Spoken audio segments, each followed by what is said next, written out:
नमस्कार। आज हम भारत की आर्थिक रणनीति के कुछ मास्टर नोट्स को समझने की कोशिश करेंगे।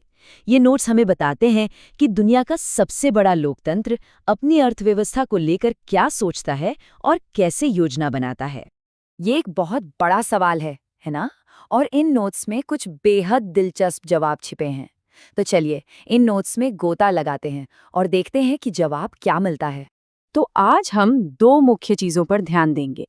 एक तो है नीति आयोग, भारत की मॉडर्न प्लानिंग बॉडी, और दूसरा है ट्रिकल डाउन अर्थशास्त्र का सिद्धांत और भारत में इसके क्या असर रहे हैं। तो सबसे पहले बात करते हैं भारत की आर्थिक रणनीति के पीछे की सोच और दर्शन की। देखिए, ये नोट्स असल में दो बड़ी ताकतों की कहानी बताते हैं जो भारत की अर्थव्यवस्था को चला रही हैं। एक तरफ है टॉप डाउन प्लानिंग और एक्सपर्ट की राय, और दूसरी तरफ एक आर्थिक सिद्धांत जो पैसे के बंटवारे पर एक बिल्कुल अलग नजरिया रखता है। तो चलिए शुरुआत करते हैं नीति आयोग से, वो संस्था जिसे भारत की आर्थिक योजना को एक नया रूप देने का काम दिया गया था। नीति आयोग को एक थिंक टैंक की तरह बनाया गया था। इसका मतलब ये है कि इसका मुख्य काम सिर्फ पुरानी पंचवर्षीय योजनाओं को लागू करना नहीं, जैसा कि योजना आयोग करता था, बल्कि सरकार को नए ताज़े आइडियाज और एक्सपर्ट सलाह देना है। और जैसा कि इन हाथ से लिखे नोट्स में हम देख सकते हैं, नीति आयोग की नींव ही कुछ बड़े विचारों पर रखी गई थी, जैसे सहकारी संघवाद को बढ़ावा देना और देश के लिए एक लंबा विजन तैयार करना। ये जो कोट है ना, ये नीति आयोग के मिशन को एकदम सटीक तरीके से बताता है। मतलब एकेडमिक रिसर्च और एक्सपर्ट की जानकारी को लेकर उसे ऐसी सरकारी पॉलिसी में बदलना जिसका जमीन पर वाकई कोई असर दिखे। अब जरा इसके कामों की रेंज देखिए। सहकारी संघवाद को बढ़ावा देना, ये बहुत जरूरी है, क्योंकि ये केंद्र और राज्यों के बीच बेहतर टीम वर्क की एक कोशिश है। और आकांक्षी जिला कार्यक्रम जैसे प्रोग्राम्स दिखाते हैं कि ये सिर्फ नेशनल लेवल पर नहीं, बल्कि लोकल लेवल पर भी असर डालने की कोशिश कर रहा है। तो ये तो हुई कागज पर बात, सिद्धांत की बात। लेकिन असल में नीति आयोग का प्रदर्शन कैसा रहा है, आइए एक नज़र इसके रिपोर्ट कार्ड पर डालते हैं। यहाँ तस्वीर थोड़ी मिली जुली सी है। एक तरफ इसने एसडीजी इंडेक्स जैसे टूल से राज्यों में एक हेल्दी कंपटीशन तो शुरू किया है, लेकिन दूसरी तरफ इसकी सलाह मानना सरकार के लिए जरूरी नहीं है, जो इसके असर को थोड़ा कम कर देता है। इसके डेटा ड्रिवन अप्रोच का एक अच्छा उदाहरण है सस्टेनेबल डेवलपमेंट गोल्स या एसडीजी इंडेक्स। 2023-24 के लिए भारत का 67 का स्कोर 2018 के 57 के स्कोर से काफी बेहतर है। तो ये दिखाता है कि देश स्वास्थ्य और शिक्षा जैसे क्षेत्रों में आगे तो बढ़ रहा है, हाँ, भले ही चुनौतियां अभी भी।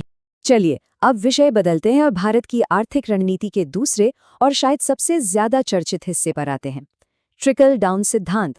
इसे ऐसे समझिए जैसे कोई झरना हो।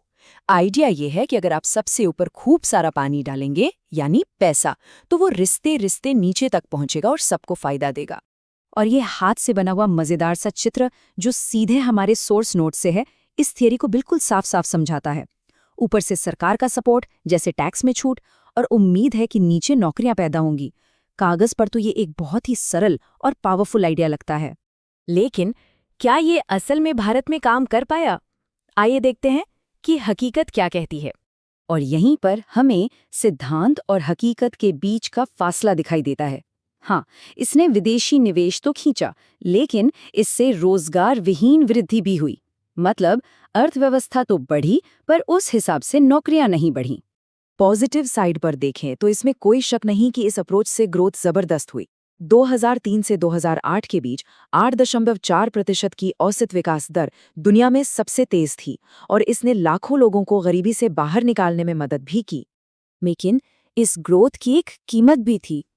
जैसा कि 2023 की ऑक्सफैम रिपोर्ट का ये चौंकाने वाला आंकड़ा दिखाता है, देश के 40% से ज्यादा दौलत सिर्फ 1% लोगों के पास सिमट कर रह गई। इससे आय की असमानता बहुत ज्यादा बढ़ गई। और ये हमें एक ज्यादा गहरे सवाल पर ले आता है, जो नोबेल पुरस्कार विजेता अमर्त्य सेन ने उठाया था, कि विकास का असली मतलब क्या है।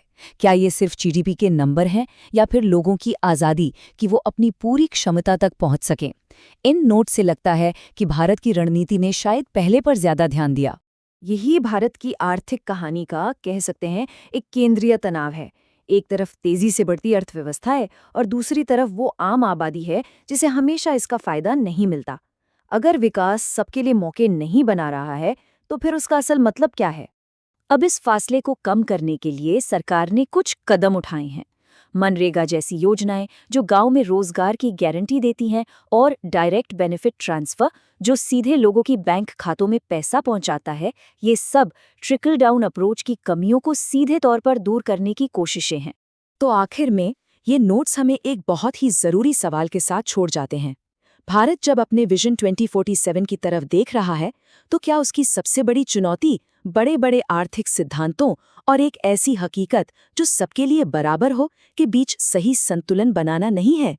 ये एक ऐसा संतुलन है जिसे साधना आसान बिल्कुल नहीं है, पर देश के भविष्य के लिए ये बेहद जरूरी है।